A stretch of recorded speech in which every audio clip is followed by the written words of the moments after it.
The wheelwright's apprentice burst through the door of Nathan Raines's workshop with eyes wide as dinner plates, babbling about something he had overheard at the pawnbroker's shop 2 streets down. And Nathan set aside the spoke he had been shaving to listen with the patience that defined most of his actions in life. "Slow down, Petey," Nathan said, wiping oak dust from his hands. The boy was 15 and excitable, prone to dramatics. "Mr. Garrett's got this brooch, see? All silver and fancy, with writing on the back in that orc script, and he's telling everyone who'll listen that it belongs to Nara. You know, Nara from the inn, the quiet one with the—" Petey gestured vaguely at his own ears. Nathan knew exactly who Nara was. He had been taking his evening meals at the Crossroads Inn for the better part of 2 years, ever since he had taken over the wheelwright business from old Thomas. Nara Irath moved through the common room like a shadow, refilling cups and clearing plates with an efficiency that never drew attention. She was small for an orc woman, perhaps 5.5 feet tall, with a slender build that made the heavy trays she carried look more cumbersome than they should. Her skin was the color of spring leaves, her tusks barely visible when she spoke, which was seldom. "What's Garrett saying about it?" Nathan asked, already reaching for his coat. "Says the engraving marks it as belonging to House Irath, some big noble family from the old orc territories before the border wars. Says Nara's been hiding that she's highborn, probably got a price on her head or treasure stashed somewhere." Petey's voice dropped to a conspiratorial whisper. "He's thinking of taking it to the magistrate, see if there's a reward." Nathan was out the door before Petey finished speaking. The pawnbroker's shop occupied a narrow building wedged between a cobbler and a cloth merchant, its windows crowded with the accumulated debris of other people's misfortunes. Nathan pushed inside to find Garrett holding court before 3 farmers and a traveling merchant, the brooch gleaming against the dark wood of his counter. "Ah, Nathan." Garrett was a round man with a round face, every feature soft except his eyes, which were sharp as cut glass. "Come to see the prize. Real silver this and old work. Look at the craftsmanship."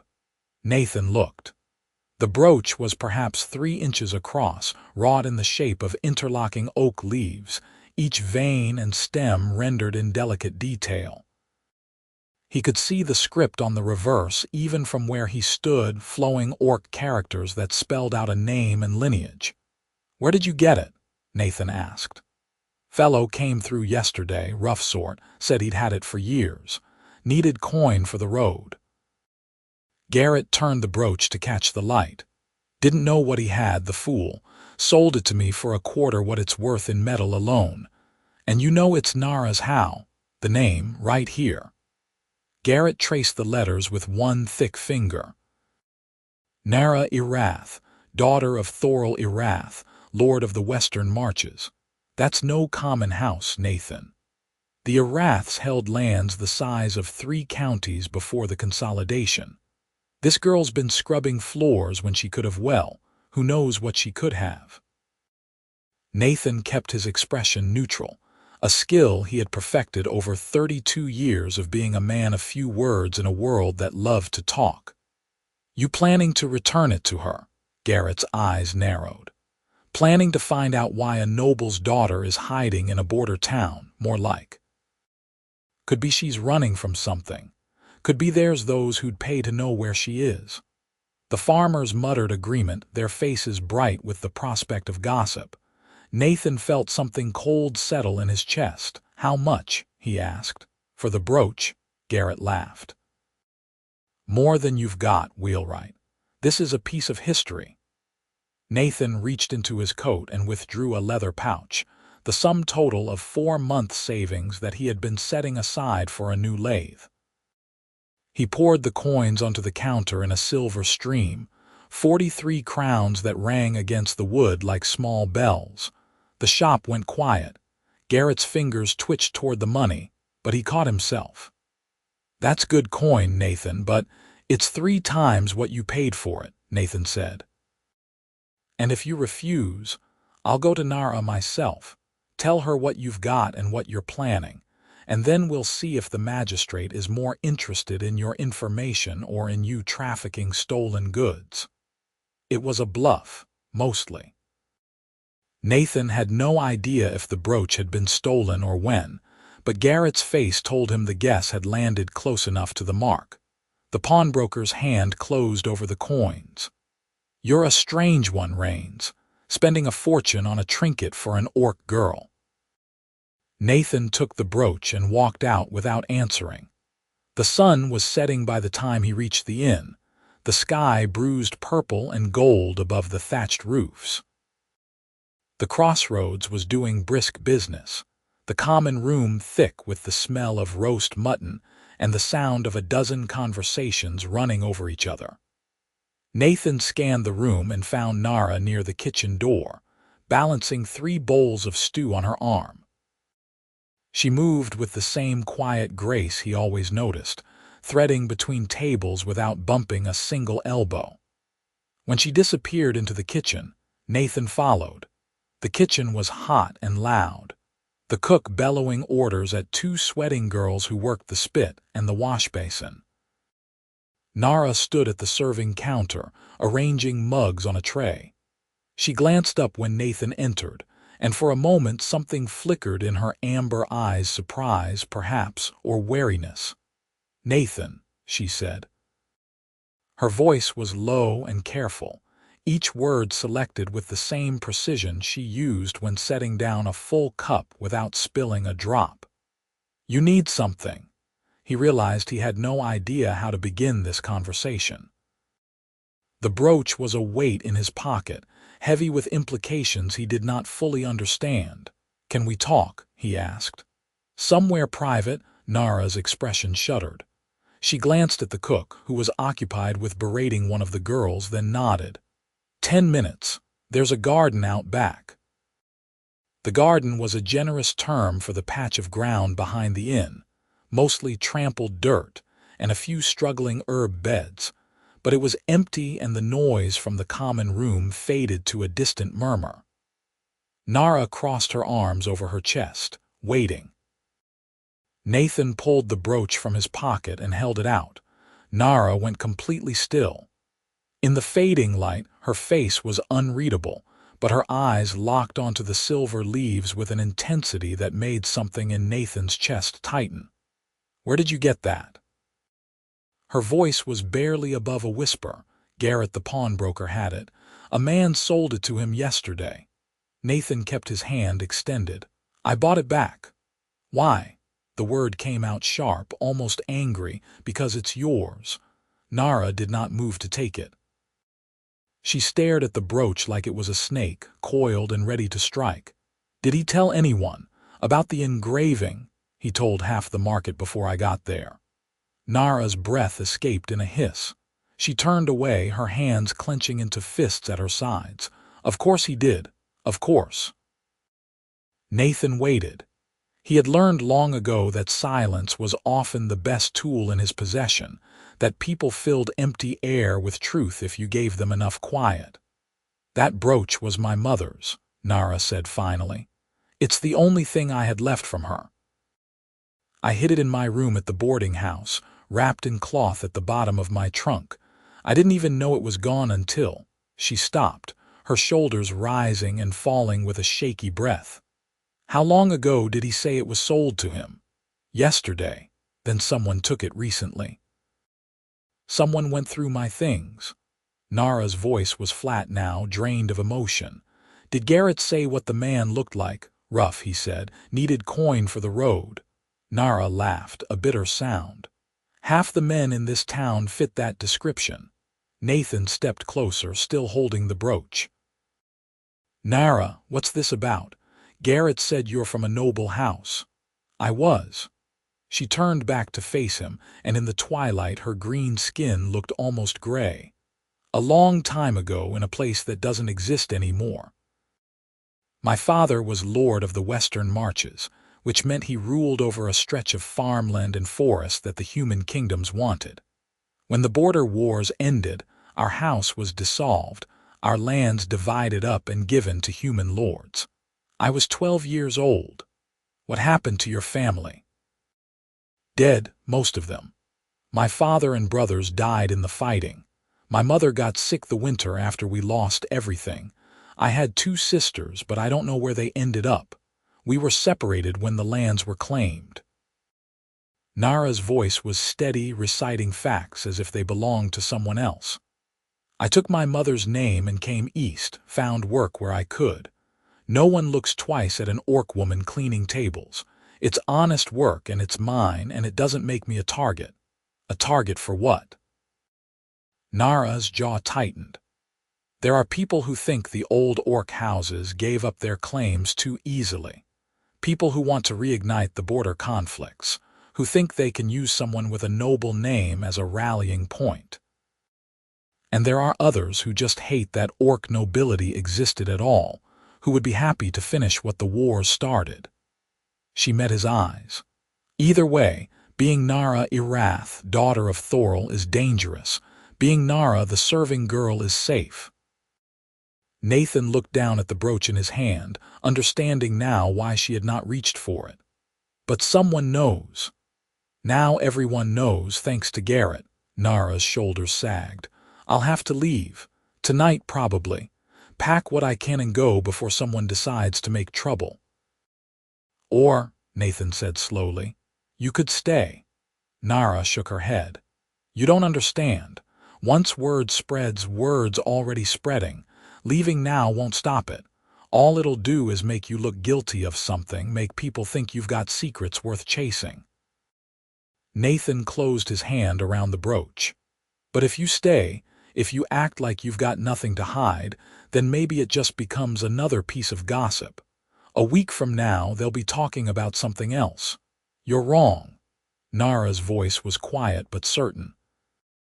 This town isn't kind to orcs on a good day. Give them a reason to see me as other, as something that doesn't belong, and they'll take it. Nathan thought of Garrett's sharp eyes, the farmers leaning in to hear the story. She was not wrong about the way people were.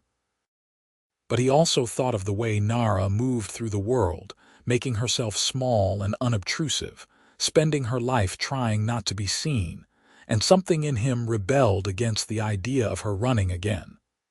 Then I'll help, he said. Nara stared at him. Why would you do that? It was a fair question.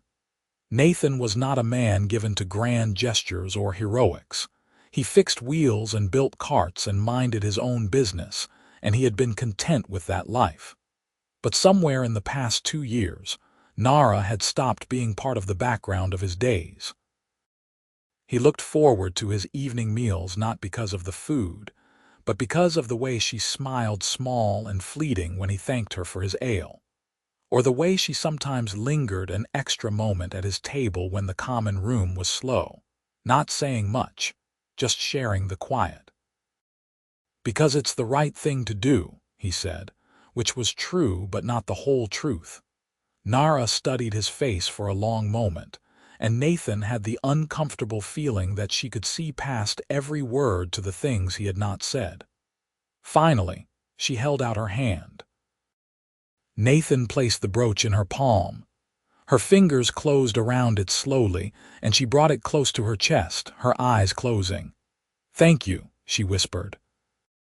They stood in the darkening garden, the noise of the inner world away, and Nathan felt the weight of a promise settle over him, even though he had not spoken one aloud. The next morning, Nathan opened his workshop to find Petey already inside, sweeping shavings with an energy that spoke of news bursting to be shared. "You heard?" the boy asked the moment Nathan crossed the threshold. "Heard what?" "About Nara. Everyone's talking about it. She's a princess or something from before the wars. Old man Garrett's been telling the story to anyone with ears." Petey leaned on his broom, eyes bright. "Is it true you bought the brooch off him? People are saying you paid a fortune." Nathan hung his coat on the peg by the door and moved to the workbench, where a half-finished wheel waited. "People say a lot of things. But did you?" Petey pressed. "And did you give it to her?" "That's between me and Nara." Petey made a frustrated sound but knew better than to push. Nathan had a way of ending conversations simply by refusing to continue them. The morning passed in the familiar rhythm of work shaping spokes, fitting iron rims, the repetitive tasks that let Nathan's mind wander. He thought about Nara's face when she had taken the brooch, the way her voice had gone soft with grief and memory. He thought about the man who had sold it to Garrett, rough and needing coin, and wondered if the theft had been opportunistic or something more deliberate.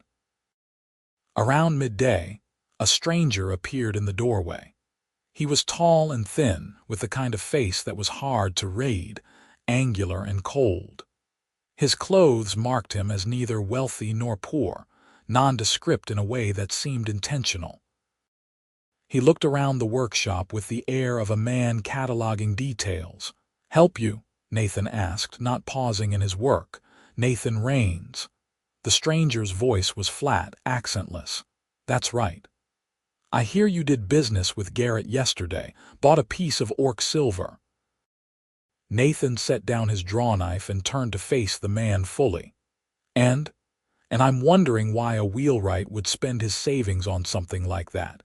Seems an odd purchase. Don't see how it's your concern." The stranger smiled, a thin expression that did not reach his eyes.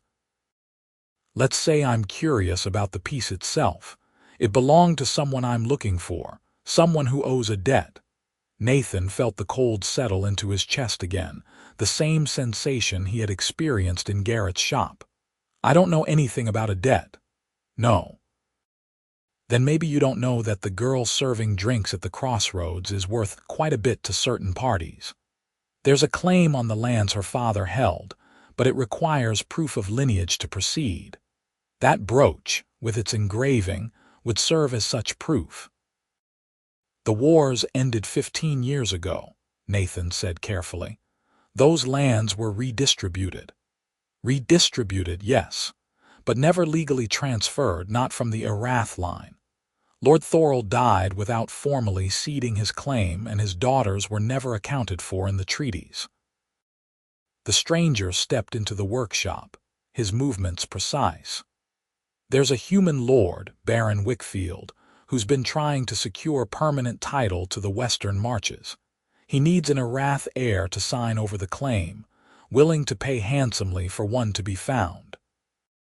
And if the heir doesn't want to sign," the stranger's smile widened, "then the Baron is willing to pay for proof that no heir exists. Either way, he gets what he wants." Nathan understood the threat immediately. Nara could be used to legitimize the Baron's claim, or she could disappear to the same effect. Either way, this man and whoever he worked for saw her as a tool, not a person. "I gave the brooch to Nara," Nathan said. "What she does with it is her business. Then I'll ask her myself." The stranger turned toward the door. Nathan crossed the workshop in 3 strides and put himself between the stranger and the exit. He was not a large man, just under 6 feet and lean from years of physical work, but he had a solidity to him, a sense of immovability. "You'll leave her alone," Nathan said quietly. The stranger looked him up and down, reassessing. "You're making a mistake, wheelwright. The Baron doesn't like obstacles. Then the Baron can come talk to me himself." For a moment the two men stood in silence, the air thick with unspoken threat. Then the stranger stepped back, his expression shifting to something almost amused. "You're loyal, I'll give you that, but loyalty doesn't stop what's coming." He moved around Nathan, keeping his distance. "I'll be in town for a while. When the girl realizes she's out of options, tell her to find me at the boarding house. Name's Crane." He left, and Nathan stood staring at the empty doorway, his mind racing. That evening, Nathan waited until the dinner rush at the inn had subsided before approaching the bar where Nara was counting the day's receipts. She looked up as he approached, and he saw the weariness in her eyes, the tension in her shoulders. "Can we talk?" he asked, keeping his voice low. Nara glanced around the common room, then nodded. They retreated to the same garden as the night before, the air cooler now, touched with the promise of autumn. "A man came to see me today," Nathan said without preamble. "Called himself Crane. Said he was looking for you on behalf of a Baron Wickfield." Nara's face went pale, the green of her skin fading to something almost sickly. "No, no, not him. You know the name. Wickfield was one of the lords who claimed our lands after the war. He took the western half of our territory, the richest farmland." Nara's hands twisted together. "My father always said the treaties were forced, that we signed under duress, but he died before he could challenge it. Wickfield's held those lands for 15 years, but without a formal transfer of claim from the Erath line, his title is uncertain. Crane said the Baron wants you to legitimize his claim, or disappear so no one can challenge it." Nara's voice shook. "Either way, I'm a problem he wants solved." Nathan moved closer, his voice dropping. "Then we don't let him solve it." Nara looked up at him, her amber eyes bright with unshed tears. "Nathan, you don't understand what you're up against. Wickfield is powerful. He has money, influence, connections. If he wants me gone, I'll be gone, and anyone who helps me will what?" Nathan asked. "I'm not afraid of a baron who hides behind hired men. You should be." Nara's voice was fierce now. "This isn't your fight. You're wrong about that." "Why?" The word burst out of her, raw and desperate. "Why are you doing this? You barely know me. I'm just the girl who brings you your dinner. Why would you risk everything for that?" Nathan met her eyes and said the thing he had been circling around since the moment Petey had come running into his workshop. "Because in 2 years, you've become the best part of my day. Because I think you deserve to live without fear. And because if I let you face this alone, I won't be able to look at myself in the mirror." Nara stared at him, her breath coming in short gasps. Then slowly she reached out and took his hand. Her fingers were cold, trembling. "I don't know how to fight this," she whispered. "Then we'll figure it out together." They stood in the garden as the last light faded from the sky, holding onto each other like anchors in a storm. The next 3 days passed in a strange, suspended tension. Nathan continued his work in the shop, but his mind was always half elsewhere, turning over the problem of Crane and Wickfield and the stolen brooch that had set all of this in motion. Nara continued her shifts at the inn, but Nathan noticed the way she watched the door, the way her hand would stray to her pocket where she now kept the brooch wrapped in cloth. Crane made himself visible around town, taking a room at the boarding house and spending his afternoons in the market square, asking casual questions about Nara, about the inn, about Nathan. The message was clear. He was not going away. On the 4th day, Nathan went to see the magistrate. Aldrich Pembroke was a lean man in his 60s who had served as the town's magistrate for longer than Nathan had been alive. He listened to Nathan's explanation with the patient attention he gave to all petitioners, his fingers steepled beneath his chin. "This is a complicated matter," Pembroke said when Nathan finished. "If Baron Wickfield has a legal claim to those lands, and if he's seeking to formalize it through proper channels, then there's little I can do to interfere. And if he's threatening Nara to get what he wants." "Has she been threatened directly?" Nathan hesitated. "Not in so many words, but the implication is clear." Pembroke sighed. "Implications aren't evidence, Nathan, and frankly, even if they were, I'm a town magistrate. My authority ends at the border marker. Wickfield is a baron with lands in 3 counties. If he wanted to press a claim through the courts, he could tie this matter up for years, and there's nothing I could do to stop him. So we just let him take her." "I didn't say that." Pembroke leaned forward, his expression grave. "What I'm saying is that the law is a limited tool in this situation. If you want to help Nara, you need to think outside the bounds of what I can offer." Nathan left the magistrate's office with more questions than answers, but as he walked back through the town square, an idea began to form. If Wickfield needed Nara to sign over her claim, or needed her gone to make his own claim stick, then the answer was to make her claim public and irrefutable. Not to hide her identity, but to establish it so firmly that making her disappear would raise questions Wickfield could not afford. The question was how to do that without putting Nara directly in the Baron's path. Nathan was still turning the problem over in his mind when he reached his workshop and found the door hanging open, the lock smashed. Inside, the space had been ransacked, tools scattered, wood planks overturned, his small office rifled through with brutal efficiency. Petey was sitting on an overturned crate, holding a rag to a bloody nose. "What happened?" Nathan demanded, rushing to the boy's side. "Two men," Petey said thickly, "came in about an hour ago. Big fellows, didn't say much. They tore the place apart looking for something. When I tried to stop them, one of them shoved me into the wall." Nathan felt fury rise in his chest, hot and sharp. "Did they take anything?" "I don't think so. They just made a mess and left." Petey lowered the rag, revealing a swollen nose that was already beginning to bruise. What were they looking for? Nathan had a sinking suspicion he knew.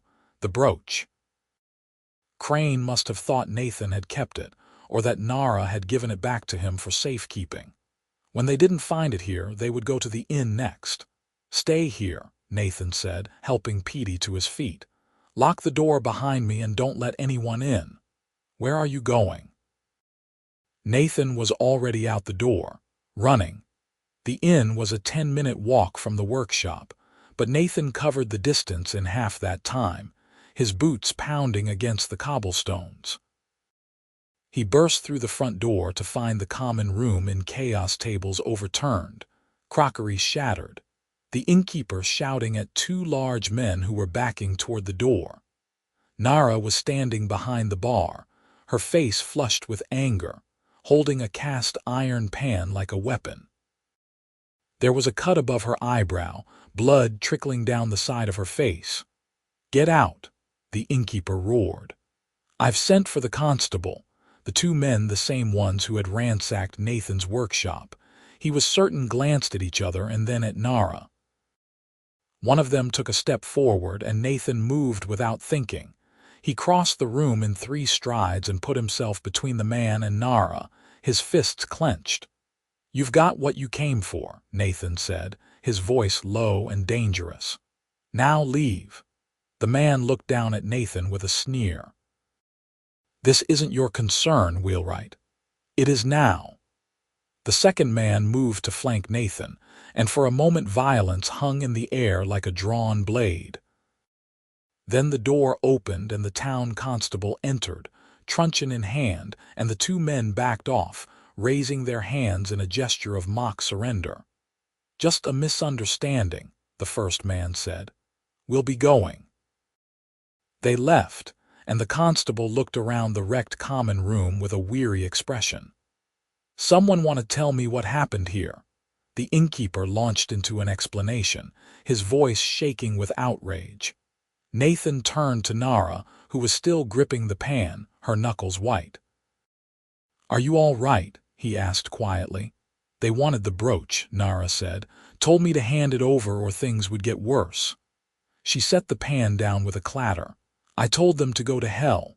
Despite everything, Nathan felt a flicker of pride. "Good." The constable took statements from everyone present, but Nathan could see the man's helplessness.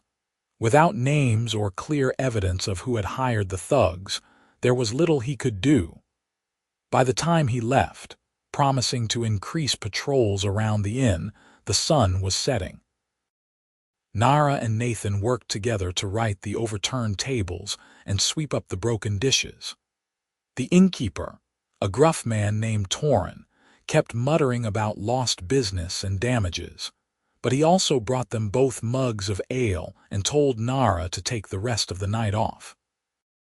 "You can't stay here," Nathan said when they were alone in the garden again, the same patch of ground that was becoming their refuge. If Crane is willing to send men to rough you up, he'll try again. I can't leave town, Nara said. You said it yourself, running would just make me look guilty. I'm not saying run. I'm saying come stay at my place. I've got a loft above the workshop. It's not much, but it's safe and I can keep an eye on things. Nara looked at him, searching his face. Nathan, that would ruin your reputation. A single woman staying with a single man, people will talk. Let them. You don't mean that. I do. Nathan reached out and took her hand, the gesture feeling both natural and terrifying.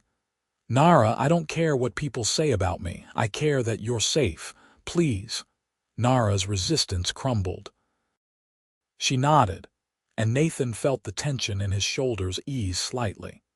They went to the boarding house together to collect Nara's things, Nathan standing guard while she packed her meager belongings into a single trunk. The landlady watched them leave with narrowed eyes, and Nathan knew that by morning the whole town would be buzzing with new gossip. He found he did not care. The loft above the workshop was small but clean, with a narrow bed, a washstand, and a window that looked out over the street. Nathan brought up blankets and pillows, stumbling over his own attempts to make the space hospitable. I'll sleep down in the workshop, he said, gesturing vaguely at the floor below. You'll have privacy up here. Nara set her trunk down and turned to face him. In the lamplight, her green skin seemed to glow, and Nathan was struck by how beautiful she was, how much strength was contained in her small frame. Thank you, she said, for all of this. I don't know how I'll ever repay you. You don't have to repay me, Nathan said. Just stay safe. That's enough. He turned to leave, but Nara's voice stopped him. Nathan, why did Crane's men ransack your workshop? What were they looking for? The brooch. They thought I might have it. Nara reached into her pocket and pulled out the wrapped bundle. She stared at it for a long moment, then held it out to Nathan. You should take it, hide it somewhere safe. If they come back, no. Nathan gently pushed her hand back.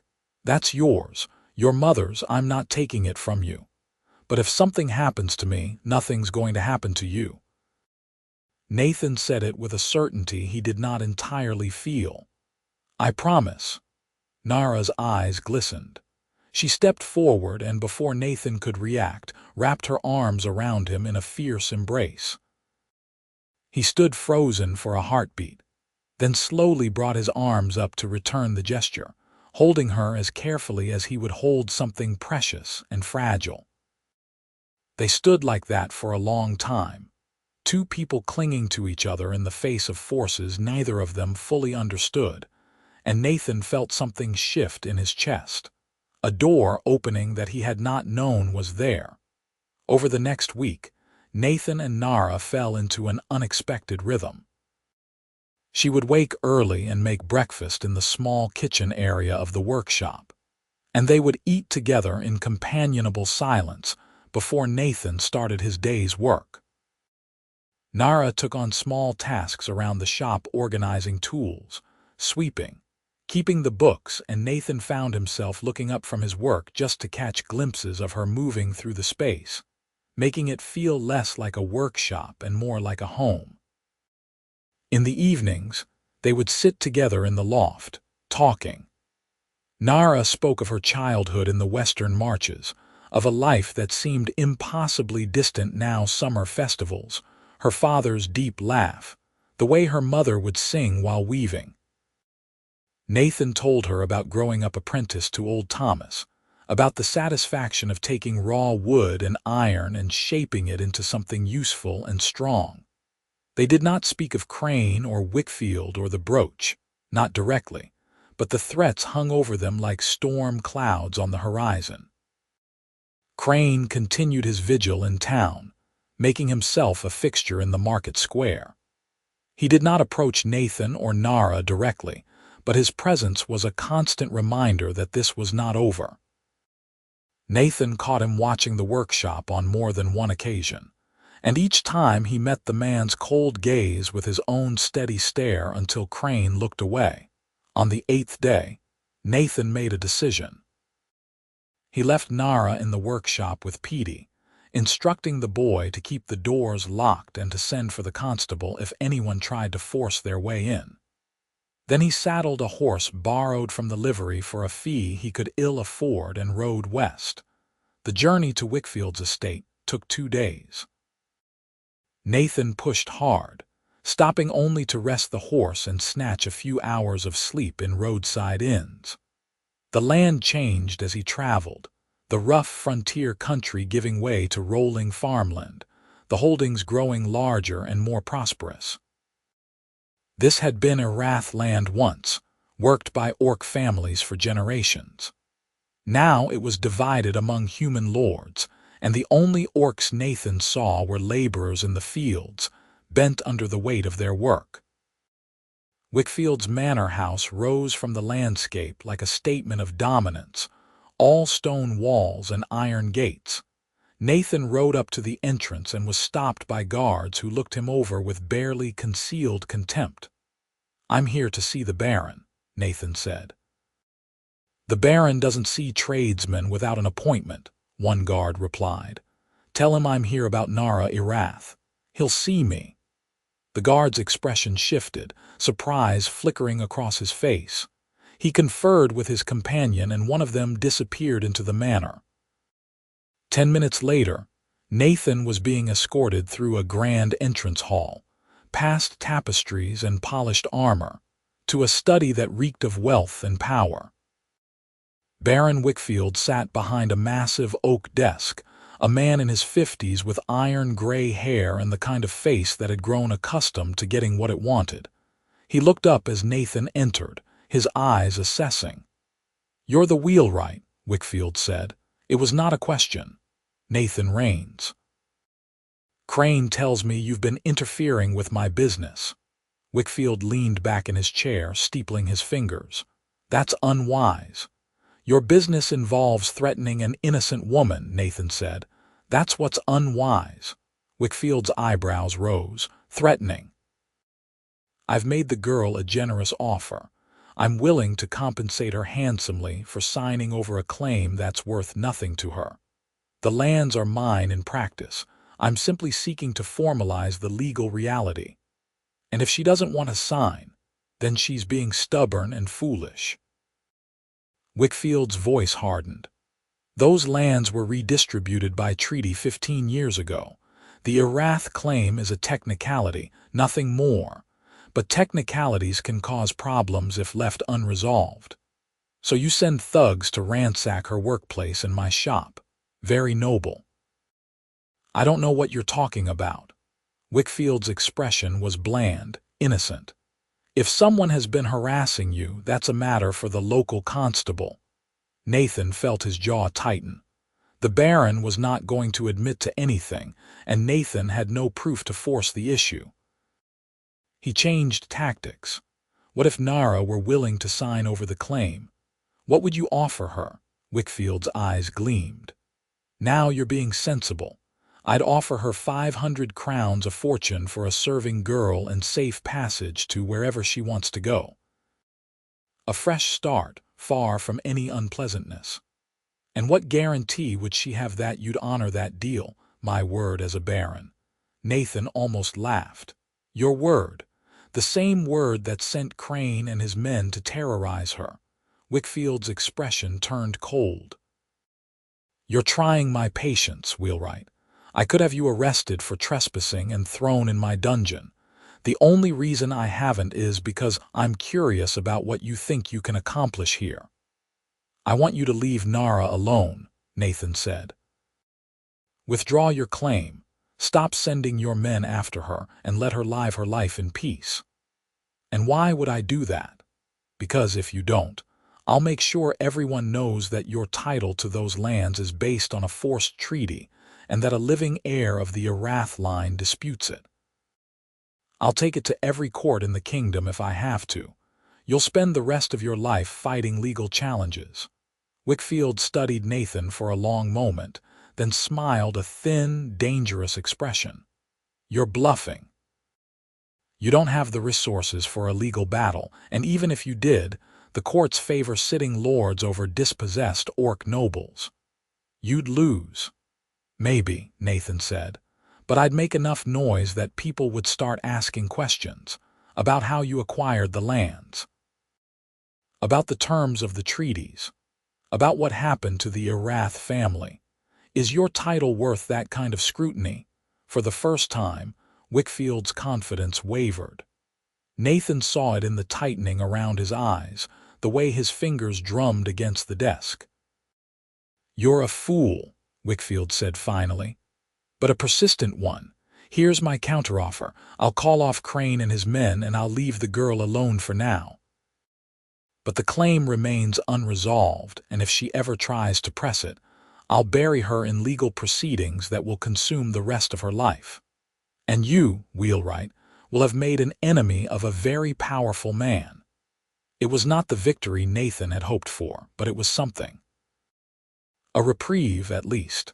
Agreed, Nathan said. Wickfield waved a hand in dismissal. Get out of my house. Nathan rode back to town with a weight on his chest that had nothing to do with the physical exertion of the journey. He had bought Nara time, but he had not solved the underlying problem. Wickfield's claim to her lands was still a threat, and the Baron's promise to leave her alone was worth exactly as much as his word, which was to say, very little. But Nathan had learned something important during his confrontation with the Baron. Wickfield was powerful, but he was also worried. The fact that he had bothered to negotiate at all meant that Nathan's threat had landed. The Baron's title was not as secure as he pretended, and he knew it. The question was what to do with that knowledge. Nathan arrived back in town late on the second day, exhausted and saddle-sore. He found Nara waiting for him in the workshop, her face tight with worry. "Where have you been?" she demanded the moment he walked in. "Petey said you left 2 days ago without saying where you were going. I thought—" She stopped, her voice breaking. "I went to see Wickfield," Nathan said. Nara went pale. "You did what?" Nathan explained the conversation, Wickfield's offer, and the uneasy truce he had negotiated. Nara listened in silence, her arms wrapped around herself. "You shouldn't have done that," she said when he finished. "You shouldn't have put yourself in danger for me." "I'm not in danger. Wickfield threatened me, but he won't act on it. He can't afford the attention." "You don't know that." Nara's voice was fierce. "Men like Wickfield don't make threats they don't keep. Then I'll deal with it if it comes." Nathan stepped closer, his exhaustion making him reckless. "Nara, I don't regret going. I'd do it again. I'd do anything to keep you safe." Nara stared at him, her amber eyes bright with emotion. Why do you care so much?" Nathan had spent 2 days on horseback thinking about that question, and he still did not have a good answer. Or rather, he had an answer, but it was not one he was sure he could speak aloud. "Because," he said slowly, "somewhere along the way you stopped being just the girl who brings me my dinner. You became the person I think about when I wake up and the last person I think about before I sleep. You became the reason I look forward to tomorrow. And I know it's foolish, and I know I'm just a wheelwright with nothing to offer, but Nara closed the distance between them and kissed him. It was sudden and fierce and tasted of salt and desperation. Nathan froze for a heartbeat, his mind stuttering over the reality of her lips against his, and then he was kissing her back, his hands coming up to cup her face, careful of her tusks, careful of everything except the way she was holding on to him like he was the only solid thing in a world gone to chaos. When they broke apart, both breathing hard, Nara rested her forehead against his. "You're not just a wheelwright," she whispered. "You're the bravest, kindest man I've ever known, and I don't deserve you, but I don't want to let you go." Nathan's chest felt too full, like his heart was trying to expand beyond the confines of his ribs. "Then don't." They stood like that, wrapped in each other, until the lamp burned low and the world outside faded to nothing. The next week passed in a strange kind of peace. Crane left town without a word, and Nathan allowed himself to hope that Wickfield had made good on his promise to back off. Nara returned to her work at the inn not because she needed the money. Nathan had offered to support her, but because she said it felt good to have a place that was hers, work that mattered. Nathan threw himself into his own work, taking on extra commissions to rebuild his savings. In the evenings, he and Nara would sit together in the loft, sometimes talking, sometimes just existing in each other's presence. They did not speak of the future, what they were to each other, what came next, but the unspoken understanding grew between them like a living thing, rooted deep. On the 10th day, a letter arrived. It was delivered by a courier, a formal document sealed with wax and bearing the crest of the royal court. Nathan opened it with trembling hands and read the contents twice to make sure he understood. "What is it?" Nara asked, looking up from the book she had been reading. Nathan handed her the letter wordlessly. Nara's eyes scanned the page, and Nathan watched as her expression shifted from confusion to disbelief to something like hope. Is this real?" she asked. "It's from the Office of Land Claims in the capital," Nathan said. "They're reopening the case of the Erath lands. Someone filed a petition questioning the legality of the original transfer." "Who would do that?" Nathan shook his head. "I don't know. But it means that Wickfield's claim isn't as settled as he thought. If the court rules in your favor, I'd have a legal right to the lands." Nara set the letter down, her hands shaking. "Nathan, this could change everything. Or it could make everything worse," Nathan thought but did not say. If Nara pressed her claim, Wickfield would fight back with everything he had. The legal battle could take years, consume whatever resources they managed to scrape together, and in the end they might still lose. But it also meant that Nara had a choice. She did not have to hide anymore. She did not have to live in fear of men like Crane or Wickfield. She could stand up and claim what was hers. "What do you want to do?" Nathan asked. Nara looked at the letter, then at Nathan, then around the small loft that had become her home. "I don't know," she said honestly. "Part of me wants to fight to take back what my family lost, but another part of me just wants to stay here with you and build something new." "Those aren't mutually exclusive," Nathan said. "You can fight for what's yours and still have this. Have us." Nara's eyes filled with tears. "What if I lose? What if I fight and it's all for nothing? Then at least you tried, and I'll be with you every step of the way." Nara stood and crossed to the window, looking out over the town. Nathan waited, giving her the space to think. Finally, she turned back to him. "I want to try. I want to see if I can reclaim what my family lost. Not because I need the lands or the title, but because it feels like if I don't, then everything my father fought for, everything my mother believed in, it was all for nothing." Nathan nodded. "Then we'll do it. Together." The legal battle that followed was long and grueling. Nathan and Nara traveled to the capital, a week's journey by coach, and presented Nara's case to the Office of Land Claims. They hired a solicitor, a sharp-eyed woman named Meredith Tavers, who specialized in land disputes, and she tore into Wickfield's claim with the precision of a surgeon. The hearings stretched over months. Wickfield brought his own lawyers, men with expensive suits and polished arguments, but Tavers matched them point for point.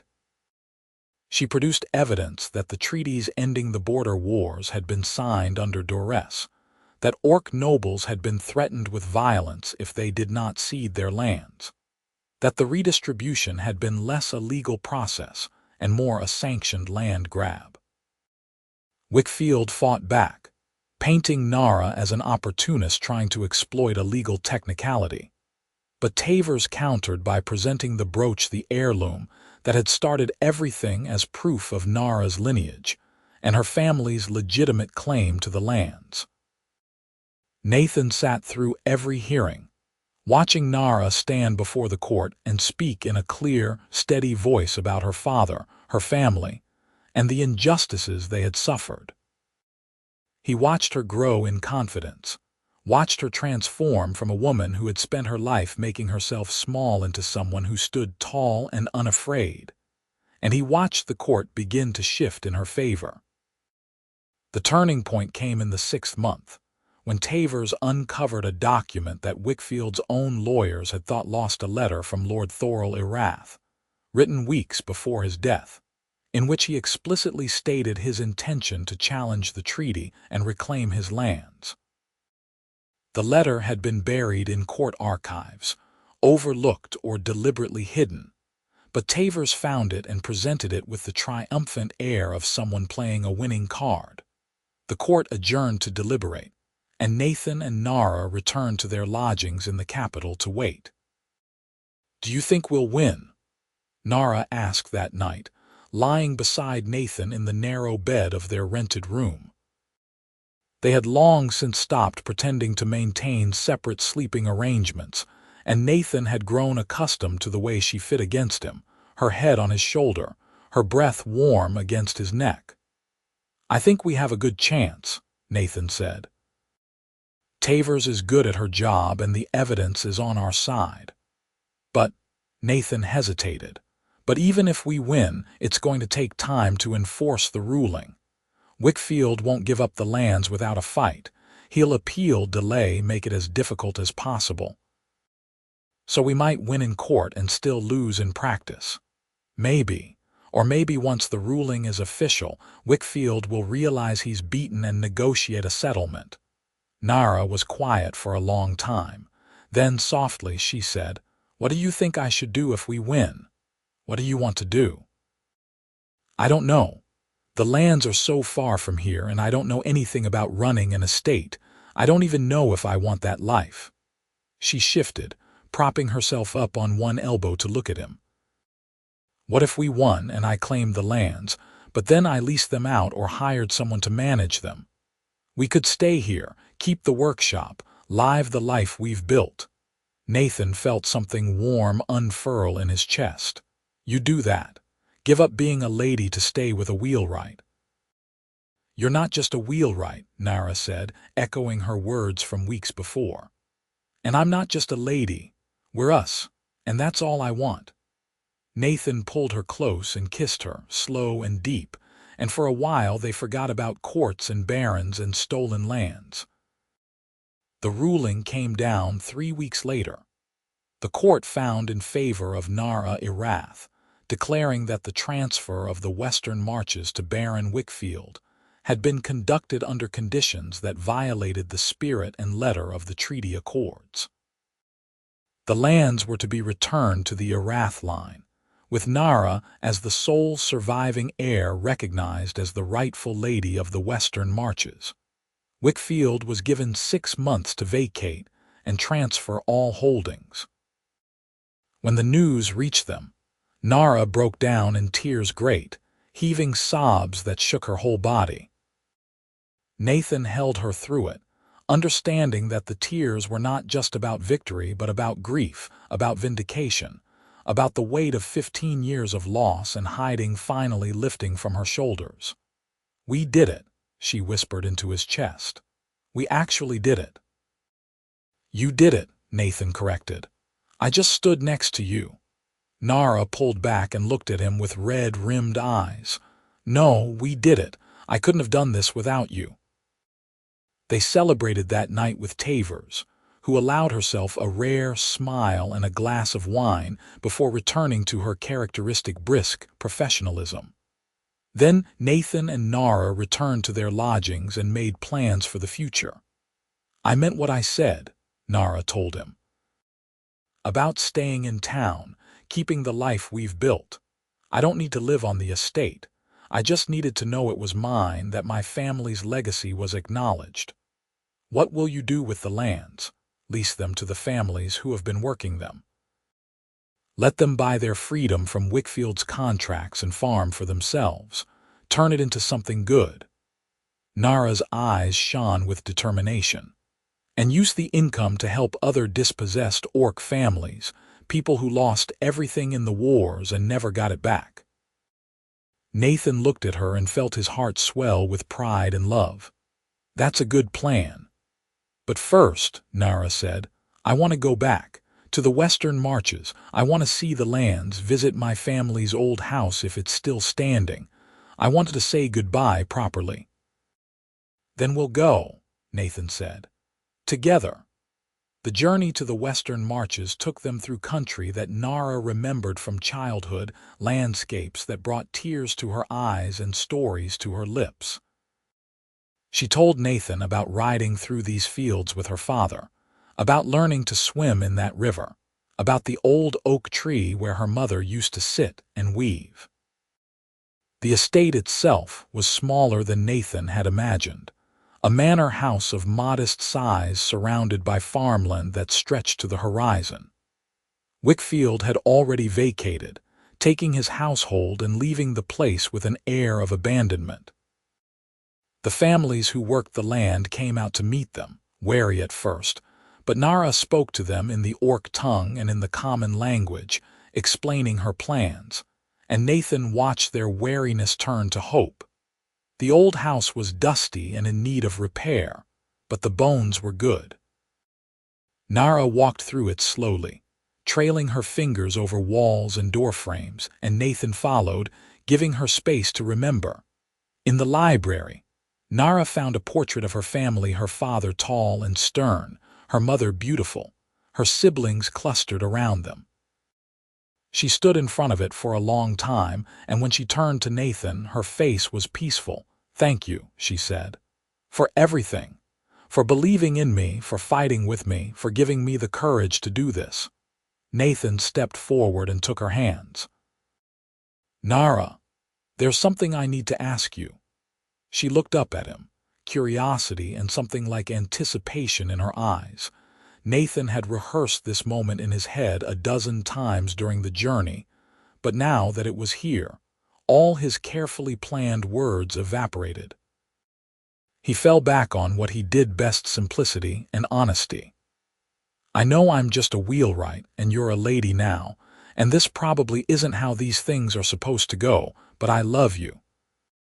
I've loved you since before I fully understood what that meant, and I want to spend the rest of my life with you. So I'm asking, will you marry me? Nara's breath caught. For a moment, she just stared at him, and Nathan's heart hammered against his ribs, terrified that he had misread everything, that she would say no. Then she launched herself at him, wrapping her arms around his neck and kissing him with a fierceness that nearly knocked him off his feet. Yes, she said between kisses. Yes, yes, 1,000 times yes. Nathan laughed, giddy with relief and joy, and spun her around. They clung to each other in the dusty library, surrounded by the ghosts of Nara's past and the promise of their future, and Nathan felt more certain of anything than he had in his entire life. They were married a month later, in the town where they had met and built their life together. The ceremony was small, just a handful of friends, Petey standing as Nathan's witness, and the innkeeper Torin walking Nara down the aisle with gruff pride. Nara wore a simple dress of green and white, and around her neck she wore the brooch, the heirloom that had started everything, polished until it gleamed. Nathan stood at the altar and watched her approach, and when the officiant asked if he took this woman to be his wife, he said, I do, with a voice that did not waver. Nara's vows were longer, full of promises and poetry, and by the time she finished, half the guests were crying. Nathan kissed her when the officiant gave permission, and the small crowd cheered. The celebration afterward was held at the Crossroads Inn, the common room transformed with flowers and ribbons. They danced and ate and laughed, and for one perfect evening there was no thought of barons or courts or old injustices, only joy. Late in the night, when most of the guests had left, Nathan and Nara slipped away to the workshop. The loft was still their home, though they had begun making plans to build a small house on the edge of town, a place that would be truly theirs. Nara stood by the window, looking out at the quiet street, and Nathan came up behind her, wrapping his arms around her waist. "Happy?" he asked. "Happier than I ever thought I could be," Nara said, leaning back against him. "I keep thinking about everything that had to happen to get us here. If the brooch hadn't been stolen, if you hadn't bought it back, if I hadn't been brave enough to stay, then we would have found another way," Nathan said. "I believe that. I think some things are meant to be." Nara turned in his arms and looked up at him. "I love you, Nathan Rains." "I love you too, Nara Rains."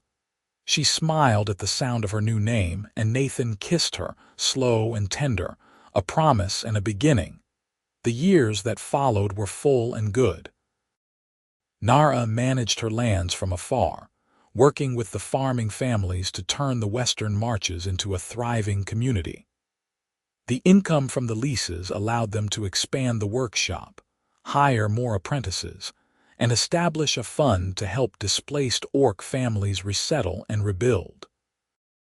Nara divided her time between the estate and the town, traveling back and forth as needed, and Nathan went with her whenever he could, learning the rhythms of her other life, meeting the people who depended on her leadership. But their true home remained the town, the workshop, the life they had built together from nothing. 3 years after their wedding, Nara gave birth to a son. They named him Harlan, and he had his mother's green skin and his father's dark eyes, and Nathan thought he had never seen anything more beautiful. Nara recovered slowly from the birth, and Nathan took over the household entirely for those first weeks, cooking and cleaning and caring for their son with a tenderness that made Nara's heart ache. 2 years later, a second son arrived, Kyler, who had Nara's amber eyes and a cry that could wake the dead. The workshop became a livelier place, filled with the sounds of children playing among the wood shavings and tools, and Petey, now a journeyman, proved to be a surprisingly adept babysitter. As Harlan and Kyler grew, they became fixtures of the town, 2 half-orc boys who ran through the streets with the other children, accepted and loved. There were moments of prejudice, a whispered slur, a mother pulling her child away, but they were rare, and Nathan and Nara faced them together, teaching their sons to be proud of who they were. On Harlan's 7th birthday, Nara took him to the Western Marches for the first time. Nathan watched as she showed their son the lands that were his inheritance, the fields and forests that had belonged to his grandfather and his grandfather's fathers before him. "Will I be a lord one day?" Harlan asked, his small hand in Nara's. "If you want to be," Nara said. "But you can also be whatever you choose, a wheelwright like your father, a farmer, a scholar. The choice is yours." Harlan considered this seriously. "Can I be a wheelwright, Lord?" Nara laughed. "I don't see why not." That night, back in the manor house, Nathan found Nara standing in the library again in front of the portrait of her family. "You think they'd be proud?" she asked. "Of what I've done, of the life I've built?" Nathan came to stand beside her. "I think they'd be amazed. You took everything they lost and turned it into something new, something better. You didn't just reclaim the lands, you made them mean something." Nara leaned against him. "I couldn't have done it without you. We did it together," Nathan said. "That's how it works." Later, when the house was quiet and the children asleep, Nathan led Nara to their bedroom. From the drawer of the nightstand, he withdrew the brooch, the heirloom that had been the catalyst for everything. "I think," he said slowly, "that it's time for this to be more than a symbol of the past. I think it should be a symbol of what we've built." Nara looked at him questioningly. Nathan stepped behind her and gently lifted her hair, exposing her neck. "May I?" Nara nodded, and Nathan fastened the brooch around her neck, the silver leaves cool against her skin. It hung there like a promise, a reminder of where they had come from and all they had overcome, Nara touched the brooch with trembling fingers, then turned to face Nathan. "It's perfect." "You're perfect," Nathan said and kissed her. They made love that night with the tenderness of long familiarity.